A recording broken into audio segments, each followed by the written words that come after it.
All Hit Radio.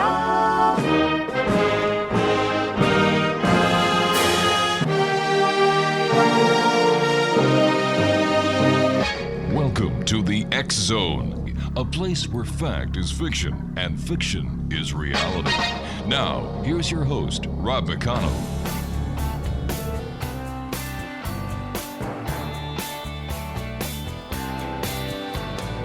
Every time I look into your lovely eyes, I see a love that money just can't buy. One look from you, I drift away. I pray that you are here to stay. Anything you want, you got it. Anything you need. And welcome back to hour two of tonight's show. I am Rob McConnell, and we're coming to you from the broadcast center of the X Zone Radio Show, and you're listening to us on your hometown radio, Classic 1220, and streamed around the world on classic1220.ca. X Zone Nation, my guest this hour is Lisa Story, and we had the opportunity of having Lisa on the show a couple of weeks ago, or a couple of months ago by now, and we're going to be talking to Lisa about the D.B. Cooper story. And joining me now is Lisa Story. Lisa, thanks very much for coming back on, because we had a lot of listeners say, can we get more of that lady who talked about the guy who jumped from the airplane? Oh, great. No, I'm so glad people are still interested. It's been 50 years, the only unsolved hijacking in the United States, and it's surprising that people still care about the story.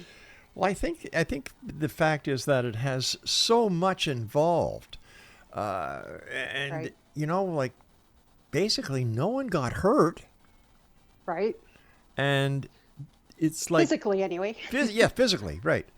Physically. And why don't you tell the story about how you got involved in this story? Well, why don't we just go back to the D.B. Cooper story itself? Okay, let me start there. Okay. Just a brief rundown for those who don't know.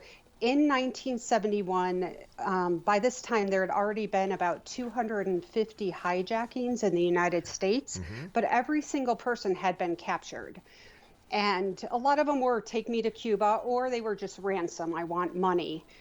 And so in November 24th, the day before Thanksgiving, 1971, a very nondescript man got on an airplane, put on a pair of sunglasses, and slipped the flight attendant a note. And at first she didn't open it because she thought, like most men and flight attendants back then, that he was just flirting with her, and she had no time for that, right? Yeah. So before the plane even took off, he kept looking at her, and she realized he wanted her to open the note. So she did. Right. And it said, Miss, I have a bomb. Come sit next to me. So this was Florence Schaffner. She sat next to him, asked, are you serious? He said, I'm serious. And then the other flight attendant came down the aisle, Tina Mucklow. And Florence was, so afraid and scared, she, dropped the note. She couldn't speak. So Tina picked it up and went to the back phone and called the crew. So then Florence went into the cockpit, and Tina sat next to the hijacker, who asked for $200,000 cash and a couple of parachutes. And the plane was going from Portland, Oregon to Seattle. Once it landed in Seattle, they loaded up the money. They brought the money on board. He let the passengers go. They brought on the parachutes. And then most of the flight attendants, except for Tina, stayed on the plane. And of course, the two pilots and the flight engineer. Almost immediately after taking off, he had wanted to open one of the stairways. The plane was a 727, and it happened to have a rear stairwell. So he asked Tina Mucklow to help him open it, and she's like, the directions are on the door. I don't want to get sucked out. She was basically afraid she'd be sucked out. So he sent her to the cockpit, and at some point they felt an oscillation, and they believed that was when he climbed down the stairs and jumped. And then he was never heard from again. And the closest they came to hearing from him again was 3 packs of money were found kind of 40 miles off the flight path in a place called Tina Bar. And the money was stacked one on top of each other and very close to the surface. But where it was found, it had to have been placed there within the past year because it had rubber bands, which it didn't have when it was on the airplane. It did not have rubber bands on it. It had paper bands. And the rubber would have not lasted more than a year. Plus the area it had been found had been dredged a few years before. So it would have been torn to bits, had it been not put there. But that's it. They have no hard evidence, really, because the cigarette butts that they collected, the FBI threw away. They did collect a tie. They think it was his. But not only did several people handle it in the days before DNA was used in crimes, but the FBI, one of the agents, gave it out to citizen sleuths to handle. And so now you don't know if people have planted evidence or if they've also not handled it well, but that's about it. And they had one hair that they think might have been his. No fingerprints, nothing. And he just disappeared. They never found his parachute, the money. And so I think most people think he did survive, but there are a few who think he did not. All right. So what is your connection to all of this? So I knew about the story generally. I wasn't really all that interested in it. And one of my uncle's friends who was calling me for information, he had written a draft book about my uncle called Pardon Me, Father, about my uncle's diamond mining days in the 1980s. And his name's Carl. Carl had called me for information and had started writing to me, especially my uncle had gotten really ill. Oh. And he wanted to make sure my uncle was okay. And he started hinting in his letters that my uncle was D.B. Cooper. And I just thought he was maybe exaggerating. But then we had a couple phone conversations. And what he said was that he knew from the night it happened, it was my uncle. And he called him because my uncle was in Washington, living in Washington at the time. And he said, "What did you do?" And he said, "I don't know what you're talking about." Hung up and wouldn't speak to him again for 15 years. And of course, my uncle had been destitute poor at the time of the hijacking, had been evicted, was scraping by. And then afterwards, he bought a house cash and he was then sent overseas. And was working overseas. But Carl was kind of giving me hints and different hints. And finally we had the conversation. But when I would visit with my uncle and ask him, he wouldn't say it was not him, but he wouldn't say it was. And so the closest he came was, and just to go back really quickly, Carl started tape recording their phone calls in 2008 and recording them. And there are details shared about the hijacking in 2008 that were not released to the public until 2012. So we have that on recording, we have that recording of my uncle talking about it. And at the same time, some of the things he said didn't match up with the hijacking because he said 40 years later, who can remember every detail, he was so afraid. But the first time he admitted to me that he was D.B. Cooper was in 2011. A young lady named Marla Cooper had gone to the FBI and said she thought it was her uncle. So I guess, I have that going for me. I'm one of the other nieces, D.B. Cooper nieces. And he sent me a copy of her article of her coming out and saying it was her uncle. The FBI did a DNA match to what, I don't know what they had as DNA, but they said it was not a match, but that doesn't mean anything. The tie could have come from a thrift store. And he wrote a really snarky note, like, that would have made Marla 6 years old at the time, a real live Nancy Drew. And then he also wrote on the side, "You'd be really proud of me," and why they found no fingerprints. So that was the first time he admitted, because he knew I was talking to Carl. He knew Carl had told me, and Carl was sending me letters and papers and that type of thing. But then when we finally had a full discussion was in August 2013, about 6 months before he passed away. He asked me to take all of his files. He had kept files from when he was trying to recruit into the CIA. He had the letter from the CIA. He had his Army intelligence and all of his papers. And he had me go to the back of his roll-top desk and pull off an envelope from behind a secret panel. And inside that were all kinds of documents and information, including a KGB ID. And so he also had me grab this envelope that Carl had sent him. And over the course of several years, when they were talking about the hijacking, what Carl did was type up a written like testament, last will and testament, and his confession.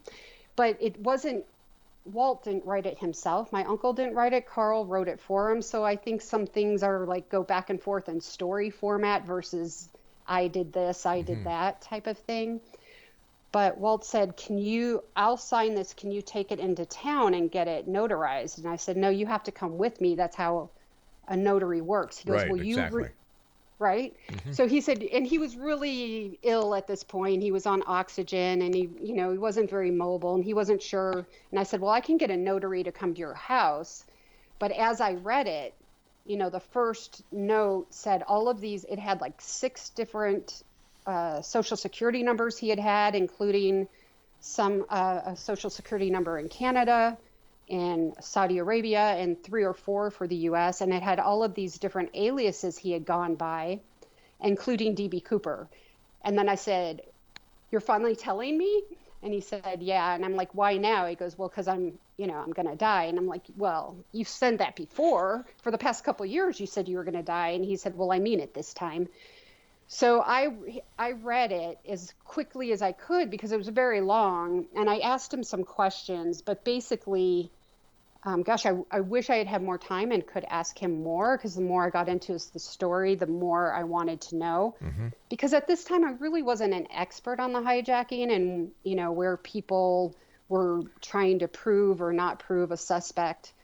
But I asked him why he did it. And he said, he had robbed a Bob's Big Boy in 1965 and shared some of the money with the pretty female manager and the patrons. But that was the first time he was arrested as an adult and faced serious jail sentence. So he skipped town, and after that, he just had one bad break after another. It's hard to make a good living when you're on the run. Yeah. And so he just said at that point thought he was better dead than poor. And he didn't care if he lived or died, but he thought if he made some money, at least his family, he could buy a house finally for his wife. Lisa, stand by. We've got to take our first break. X Zone Nation, the story of D.B. Cooper. Fascinating story told by his niece, Lisa Story. And Lisa and I will be back on the other side of this break as the X Zone continues right here on your hometown radio, Classic 1220, and streamed around the world on classic1220.ca. And I'm here Monday through Friday from 10 p.m. Eastern until midnight. Don't go away. To stay. Anything you want, you got it. Anything you need, you got it.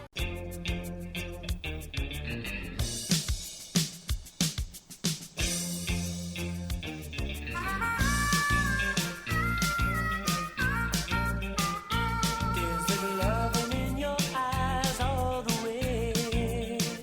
If I listen to your lies, would you say I'm a man without conviction?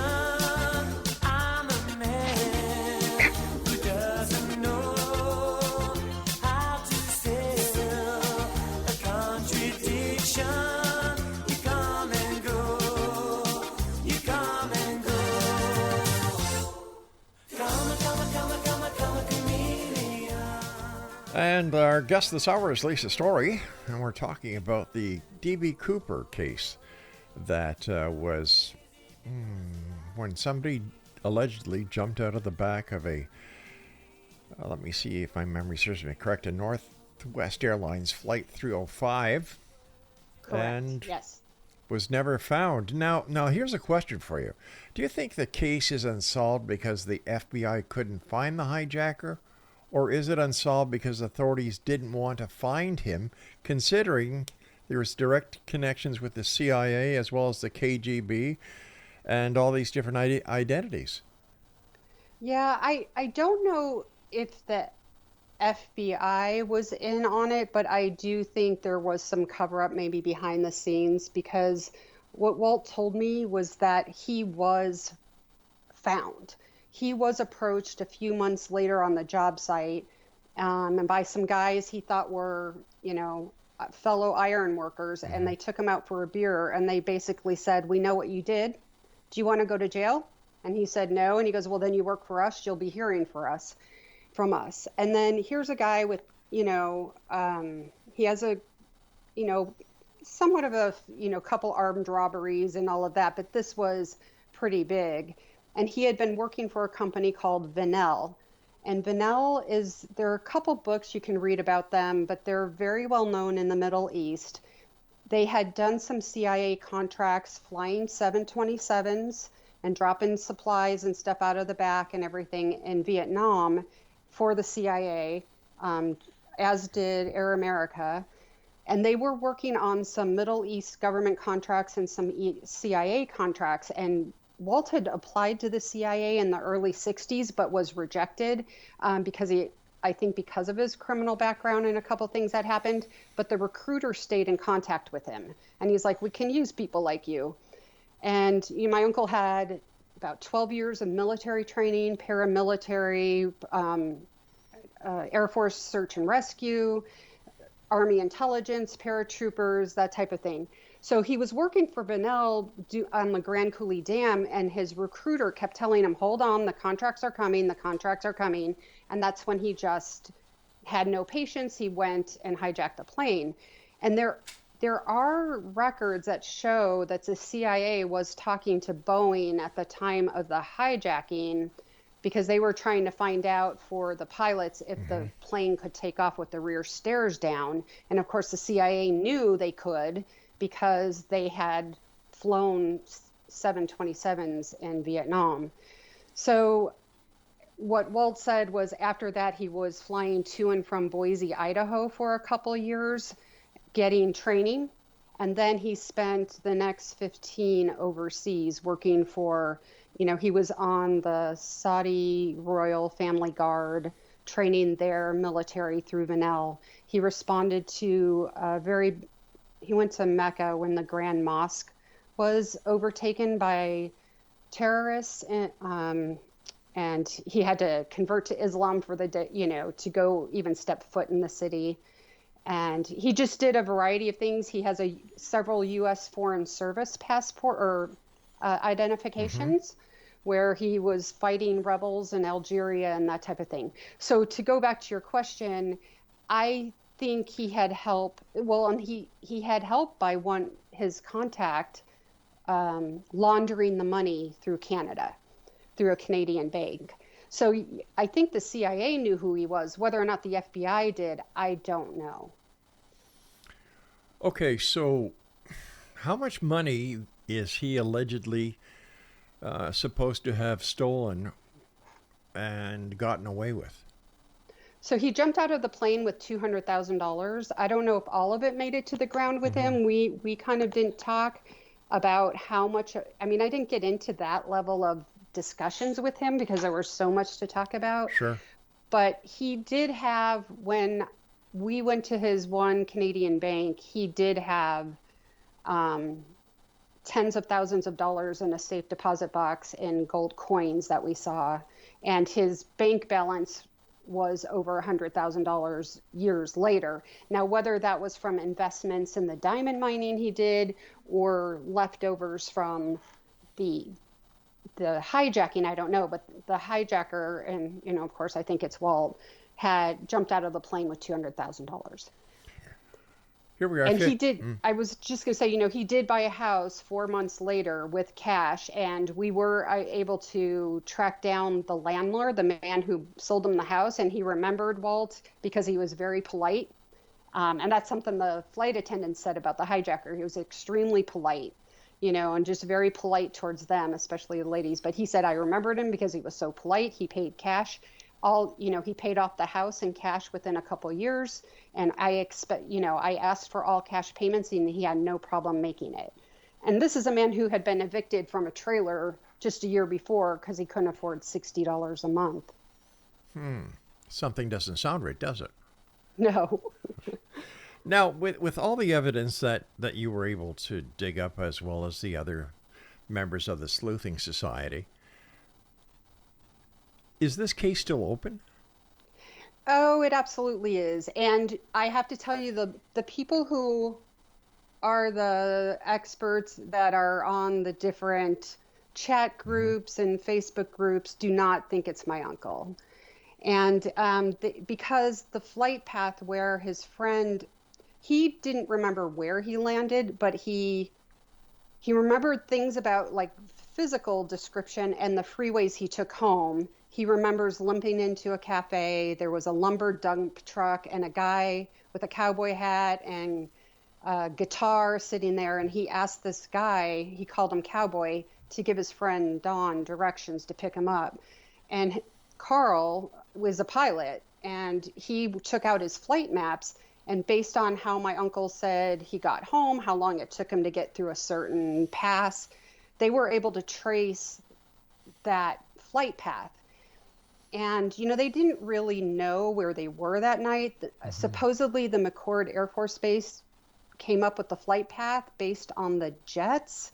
But the jets, and this is in the FBI documents, the jets that were following the plane lost it almost immediately because the commercial 727 was going much slower than the Air Force jets. They didn't catch up with the plane until almost Portland.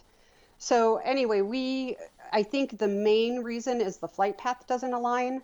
But, even the co-pilot said at one of the FBI agent, Ralph Himmelbach's retirement party, he said that the flight path was off, that they were much further southeast than the flight path that's stated. But I think also people have in this sleuthing group, they have their own favorite suspect. And there are a handful of people who really want to be the ones that solve this case. And I think if they do, they'll be able to get a television show or, some notoriety there, maybe make a living off this. For most people, there's no money to be made, including for me. Sure. But it's interesting, but they really, really don't like Walt. And in any group, whenever people are starting to say, oh, wait a minute, oh, D.B. Cooper handed cash to one of the flight attendants, a packet of money, and said, thanks for being nice to me. And he said the same thing. And I have documentation before 1971 in his own handwriting that he handed cash during the Big Boy robbery to somebody. I have his diary writings about how being polite is so important. And, all three flight attendants said how polite he was. Some of these characteristics, things that he said, I have in letters, similar language that he used when he addressed my mom and I, young ladies, whatever you girls would like, and things that he said to the flight attendants, right? So, no, it's not solved. I think there's been a big push to try to get this solved this year. But every lead that they've kind of put out there, like, minute dust particles on the tie might show that they only came from one plant in the whole United States from 1971. Things are not kind of panning out. So why is it so important to solve the case this year? I don't know, but there's just been a huge push among them. But unless there is relevant DNA that you can prove hasn't been planted, like I wouldn't believe the results of the DNA test on the tie unless it came from the FBI. And I can be assured that nobody meddled with the tie, right? Because it has been outside of the FBI's evidence storage. The chain of handed it to citizens. All right. So what you're saying is that the evidence chain of custody has been broken. Thank you. That's exactly what I wanted to say. I couldn't find the words. Yeah. Yes. So how can they use that?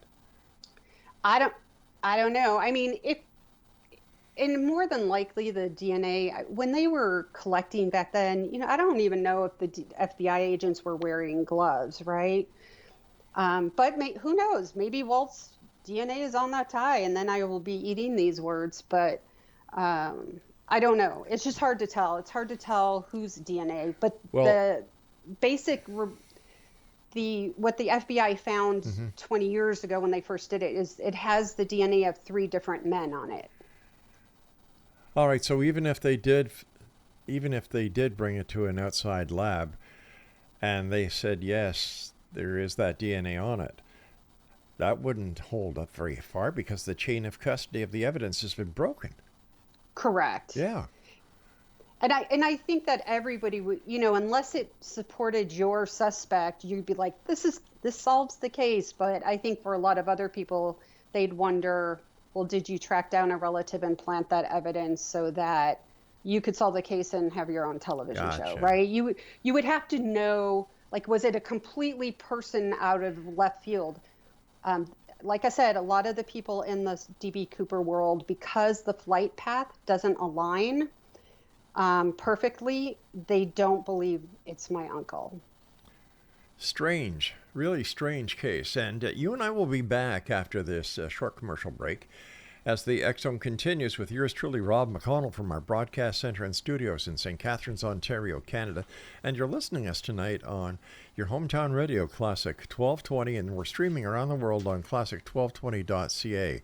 If you'd like to get more information on the DB Cooper story, visit www.facebook.com/DB Cooper story. And there's still so much more to come on this case. Why is it so important this year? We'll ask these questions and more. So whatever you do, don't go away. We'll be back right after this short break.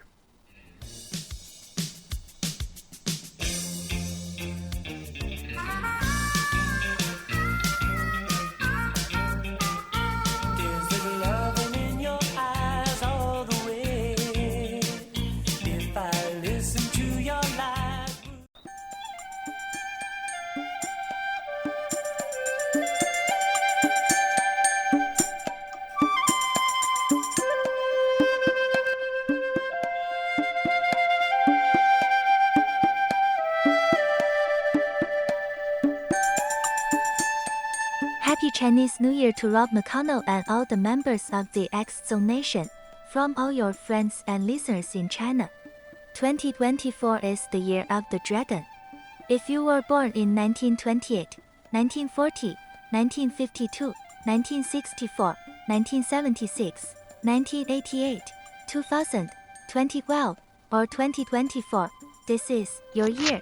And Rob McConnell, since you were born in 1952, this is your year, the year of the dragon. You are charismatic, sincere, and ambitious.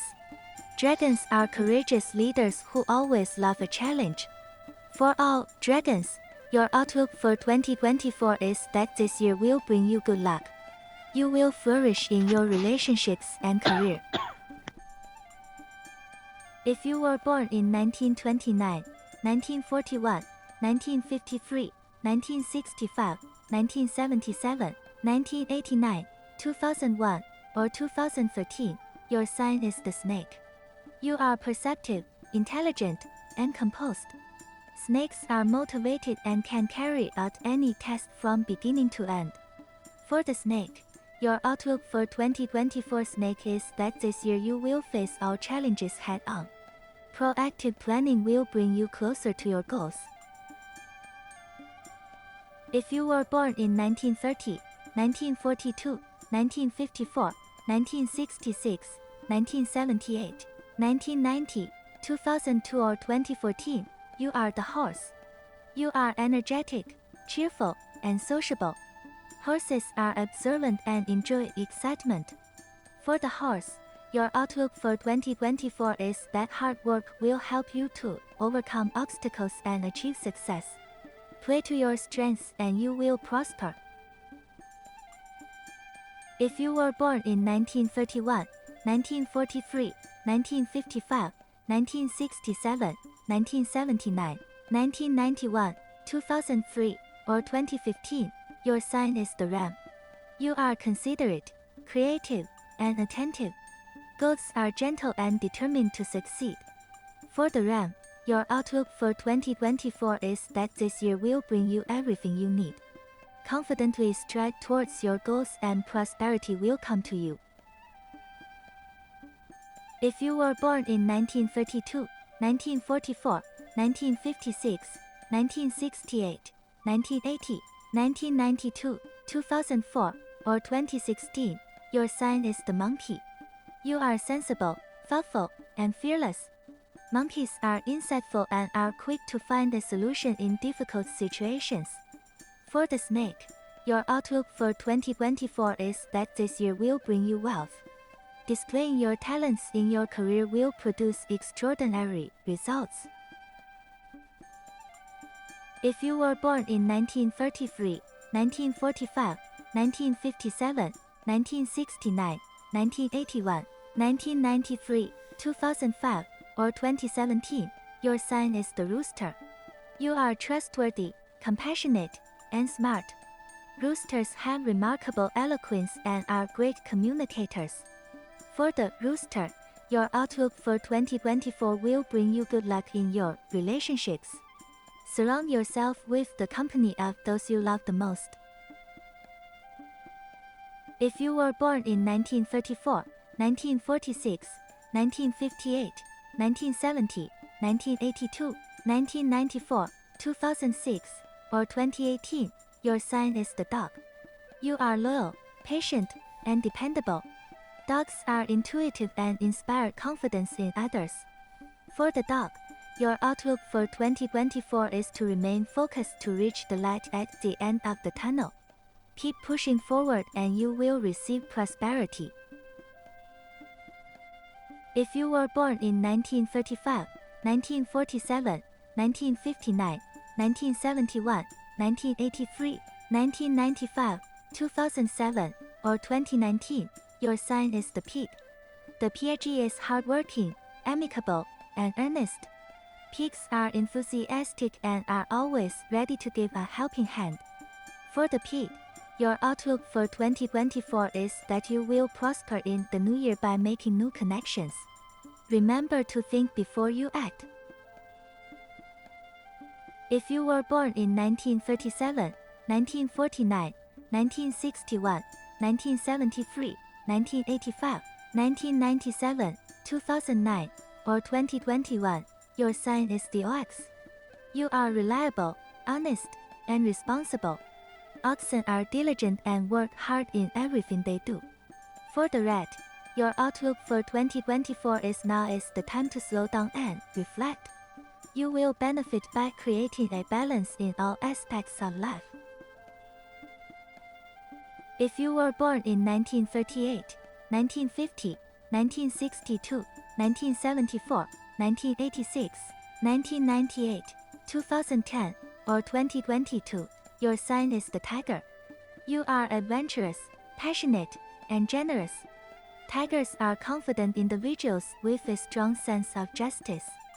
For the tiger, your outlook for 2024 is that this year will bring you prosperity. Seize new opportunities to achieve success. If you were born in 1939, 1951, 1963, 1975, 1987, 1999, 2011, or 2023, your sign is the rabbit. You are kind-hearted, optimistic, and clever. Rabbits are witty and elegant in nature. For the rabbit, your outlook for 2024 is that hard work will bring you abundance. Remember to stop and appreciate auspicious moments along the way. Happy Chinese New Year to one and all. For the X Zone Broadcast Network and the X Zone Radio and TV show in Hong Kong, I am Wang Jing. Visit us online at www.xzbn.net. A division of Rama McConnell Media Company in St. Catharines, Ontario, Canada. www.realmar.com.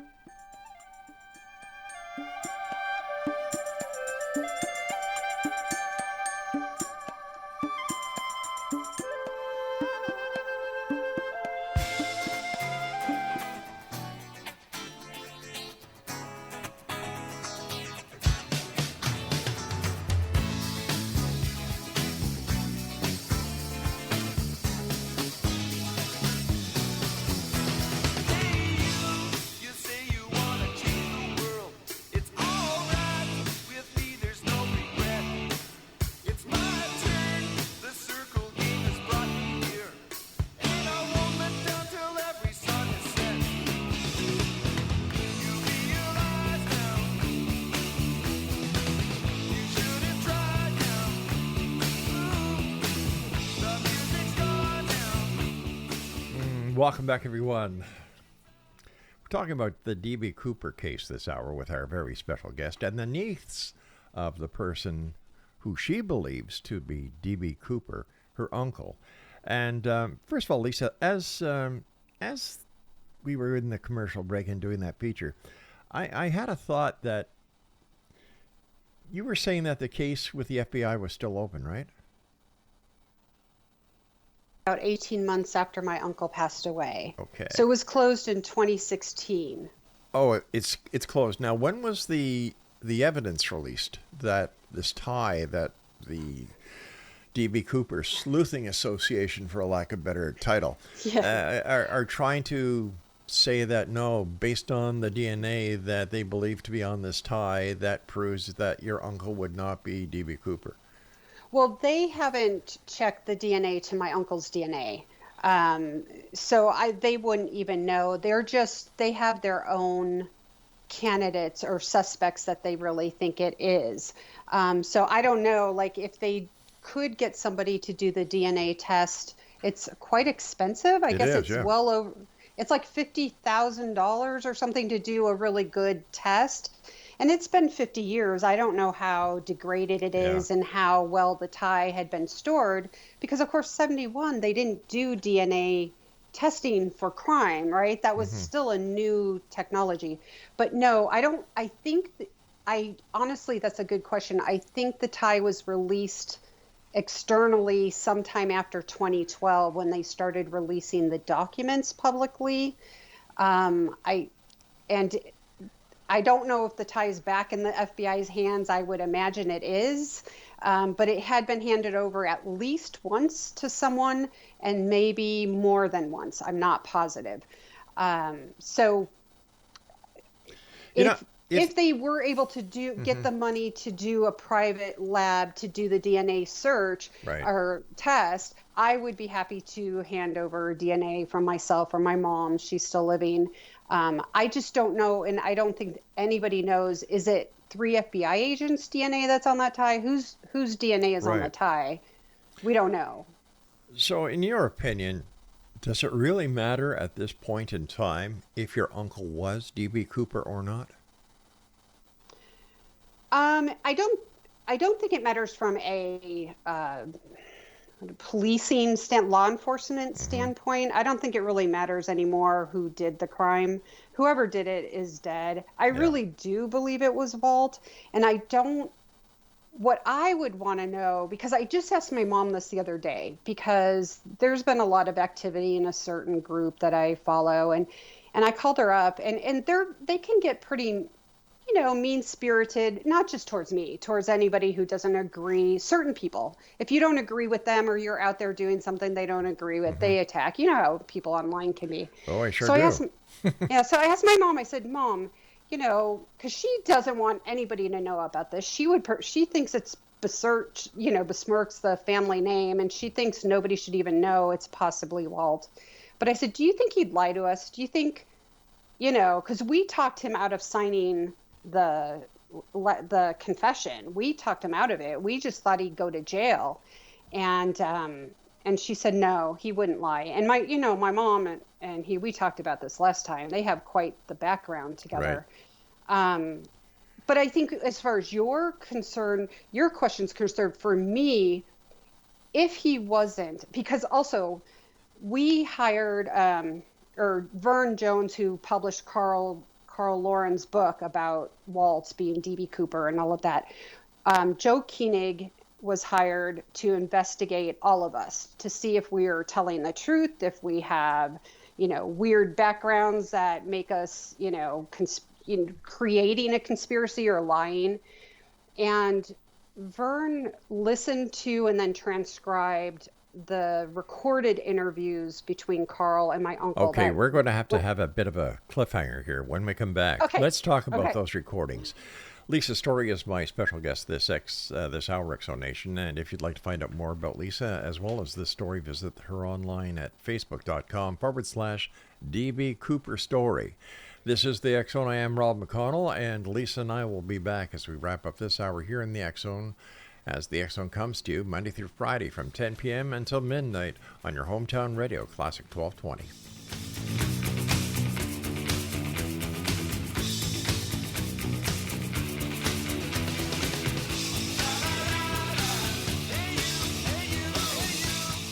I swear by the moon and the stars in the skies, and I swear like the shadow that's by your side.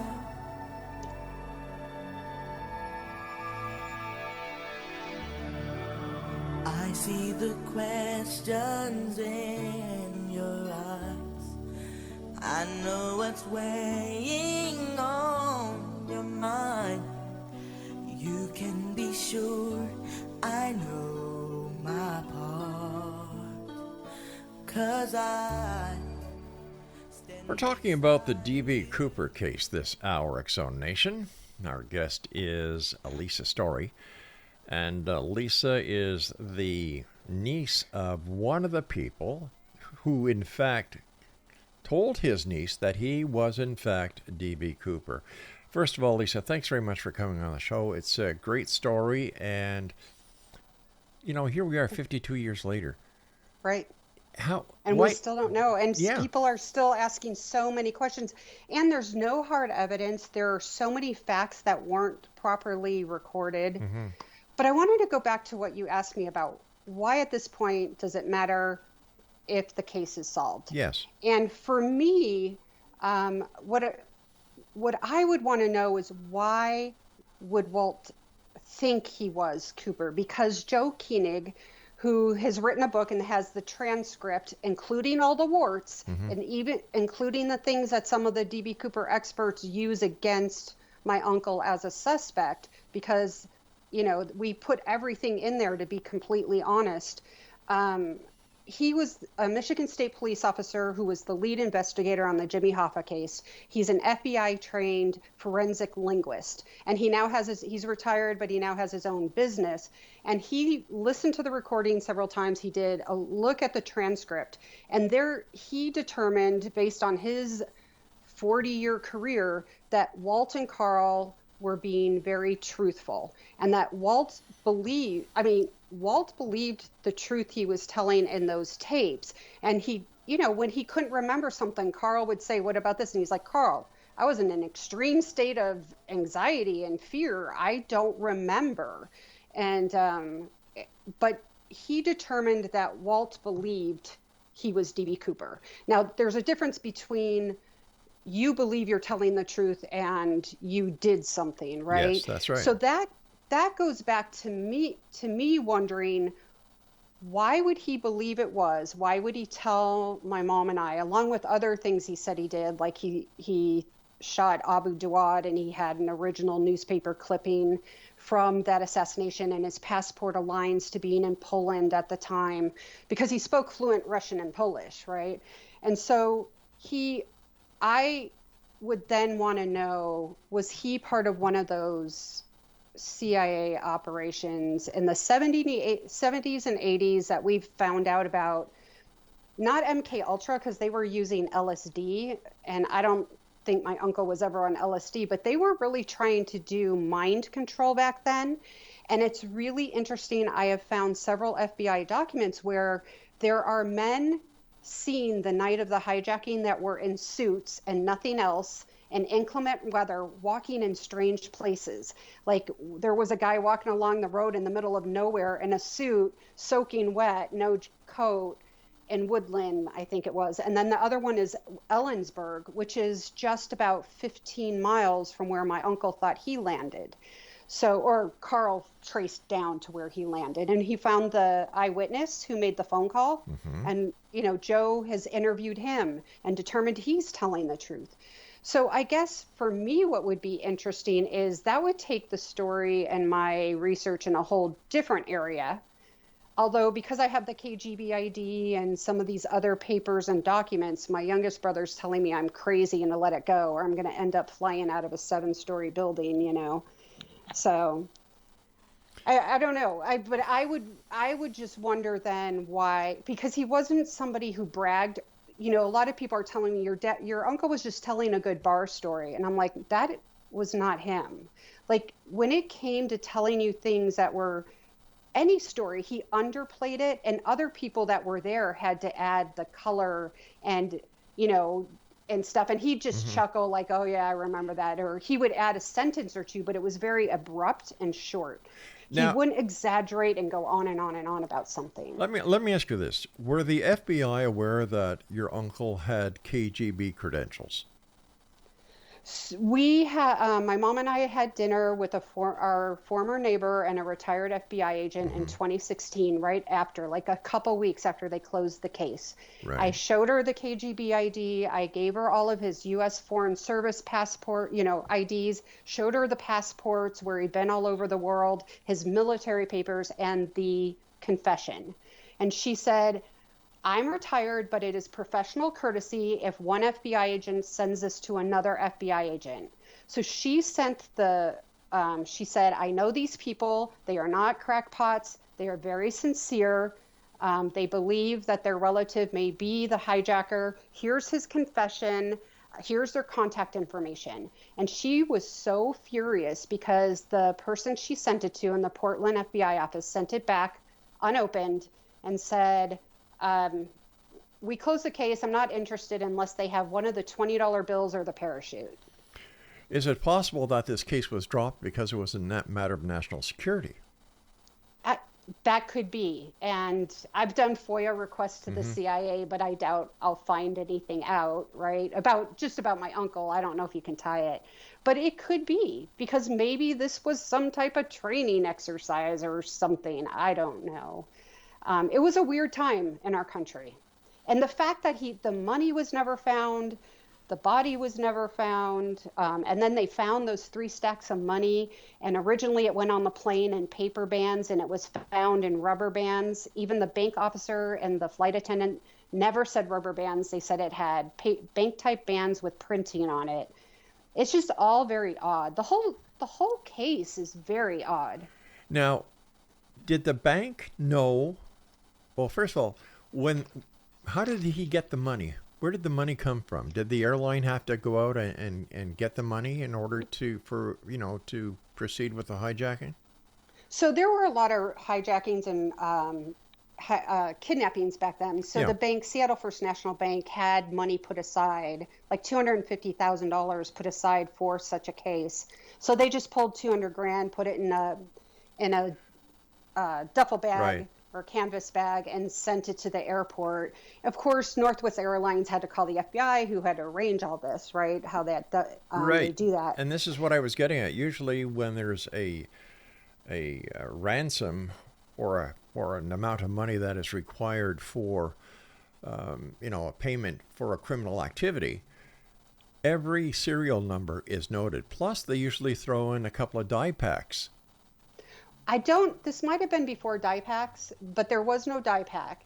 But what I will tell you is the serial numbers were non-sequential, and they were, they filled single space type, they filled 34, 35 pages.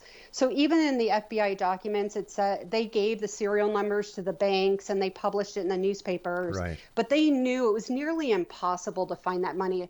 A lot of people say, that the fact that the money was never found in circulation means it wasn't spent. Baloney. You're talking about, even the FBI wrote that there's no way that a bank teller is going to flip through a 36-page list of serial numbers and that are not in sequence. They're all over the map. Yeah. So there was no way back then. This was before computers, really. So I think the money is the easiest thing to get away with spending, as long as you didn't go in somewhere and plop down $200,000. Well, if your uncle was that well connected, he could easily have had channels to wash the money. Well, and that's what he said. Yeah. Once he started going back and forth to Idaho, his recruiter Phil hooked him up with somebody, and they did launder the money. So if he was in contact with a CIA recruiter, then to me it doesn't seem very hard to connect the dots, especially if the CIA recruiter actually set him up for the laundering of the money, that this was in fact an operation that had something to do with the CIA. Yeah, and I have names in his notebooks and stuff that I have been able to tie. One of the names I've been able to tie to the CIA publicly, somewhat. The other person, it's I haven't been able to, and so because there was nothing public, I don't want to say his name Of or course. anything. But I think I have a lot of information that if I had the right resource, I could probably connect the dots a little bit better. But then again, maybe it's national security and it shouldn't be connected. I don't know. It's been 52 years. I don't know if it really matters. Those people that he was interacting with certainly are not still alive, I wouldn't imagine. Right.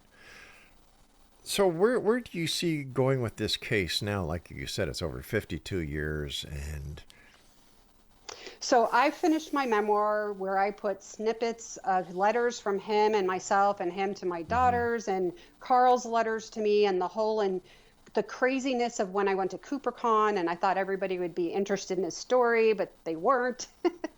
And I've put that in a memoir called Better Dead Than Poor. And I just handed it to an editor over the weekend. And I'll try to find a publisher. If I can't, I'll just self-publish, and I'm going to put the story out there and move on with my life. And I think it's time. It's been 10 years since he passed. I've really looked into a lot and discovered so much about his life. But I also feel like it's time for me to have my own adventures and bury his. yeah, because you were saying before that there's certain members of your family who basically want you to stop it. Yeah, my mom's just not thrilled about. She really does believe he's Cooper, and she knows firsthand about some of the things he's done in his life that were very dangerous lifestyle, very dangerous work, and criminal activities, right? But she just doesn't think it's anyone's business. And it doesn't do anybody any good to know if it's him or not anyway, so. Let sleeping dogs lie. Correct. Lisa, I want to thank you ever so much for joining us. Tell our listeners how they can find out more about you. And do me a favor, when your book comes out, let us know. We'll have to get you back on the show.